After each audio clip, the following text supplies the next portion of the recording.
Good morning guys. আমি রূপপুর মোড়ে আছি। আর আজকে আমি আমার পকেটে টাকা নাই ভাই, আমি ব্রিজের ওই পারে যাব। গাড়ি ভাড়া চাই 30 টাকা কইরা।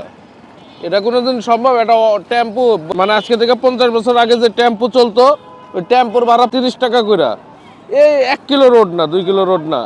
তো আমার কাছে টাকা নাই।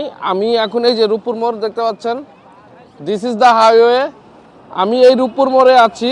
এইখান থেকে আমি দেখি কোনো সহৃদয়বান ব্যক্তি হিচাইকিং করে আমি ব্রিজের ওই পারে যাব। সো লেটস গো বন্ধুরা। ভাই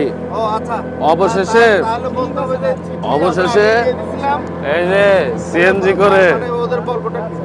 সিএনজি করে পার হচ্ছি এবং ভাইকে বুঝাই বলছি, ভাই আমার কাছে টাকা নাই। সে আমাকে বলছে যে ভাই চলেন যাই, আপনারা পার করে দিতেছি। হিচাইকিং ভাই, হিচাইকিং। এই হিচাইকিংটা আমাদের বাংলাদেশে চালু করতে হবে ভাই। মানুষের ভিতরে মানবতা জিনিসটা আনতে হবে রাস্তাঘাটে। দ্য হিউম্যানিটি অফ রোড, এই জিনিসটা থাকতে হবে ভাই, মধ্যে আসতে হবে ভাই।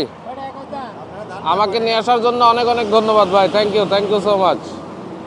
তো বন্ধুরা দেখতে পাচ্ছেন যে আমি এখন এই যে ব্রিজের এই পারে আসলাম।